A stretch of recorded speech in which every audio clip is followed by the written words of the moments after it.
Today, depression plagues our society.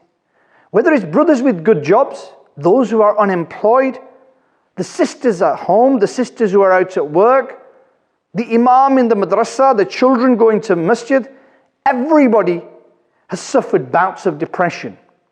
And it's not because of what they have, but it's because of what they haven't achieved, or what they want. They think that money is the answer to everything. They forget the fact that we're created for a test on this world, to see who is better in deeds. And no doubt Allah Azza wa Jal says in the glorious Quran that I will test you with fear, with hunger, with fruits. Everything is a test. And yet, as soon as that test comes, what do? We get upset. Let's look at a definition of this depression, because it's very important to try and understand it. It's a disorder of the mind where we think negatively, persistent feelings of sadness, loss of interest, hopelessness, not appreciating the blessings of Allah Azza wa Jal that we have.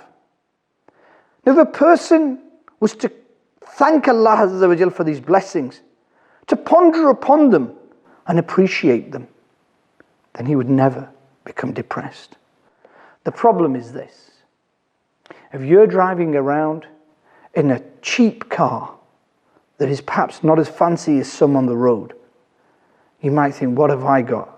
I deserve better than this. Allah Azza wa Jal hasn't given me anything. Look at that man, he's driving a very fancy car. And yet, if you'd look down all along the route that you'd traveled, there were poor people who were walking to work. There were people who were cycling to work.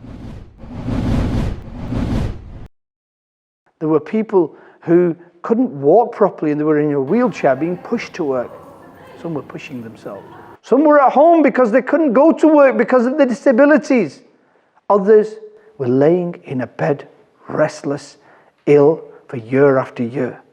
Now, if you had looked at the person who was lying on the bed, you would have thanked Allah Azza wa Jal. If you had looked at the person who was walking to work and you had a car, you would have thanked Allah Azza wa Jal. If you had a look at the person who was cycling to work, you would have thanked Allah Azza wa Jal. You would have never become depressed. You became depressed because ignoring 99% of the world that was beneath you in wealth and in monetary and in gift terms, in the term of ni'mat, you looked at the 1% of the world that was ahead of you. And then you became ungrateful for what you had and you became depressed. This depression is a disease. It is a disease of the mind which gradually destroys a person. This disease of the mind, it challenges that relationship we have with Allah Azza wa Jal. What this depression does, what this shaitan does, is tries to deceive us. It wants us to take us away from Allah Azza wa Jal. Hope in Allah Azza wa Jal, hope in the mercy of Allah Azza wa Jal, hope in the gifts and the ni'mats of Allah Azza wa Jal. When there's a violent storm, or somebody is lost at sea,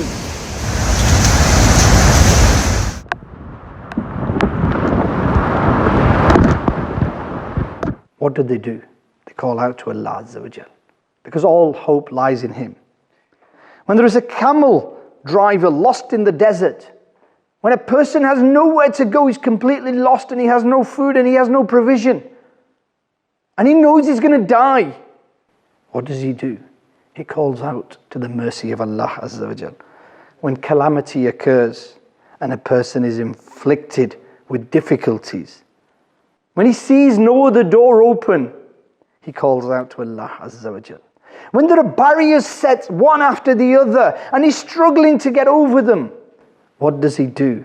He does not despair, but he holds on to the mercy of Allah Azza wa Jal and hope in His blessings. When all plans fail, when all hope is lost, and when all paths are closed, then the person calls out, Ya Allah, You are the only one to help me.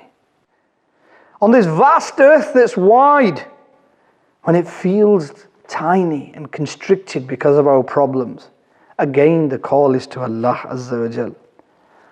and when we supplicate in the court of Allah Azza wa Jal, and we put all hope in the Creator, then our anxieties, our depression, and our worries all disappear.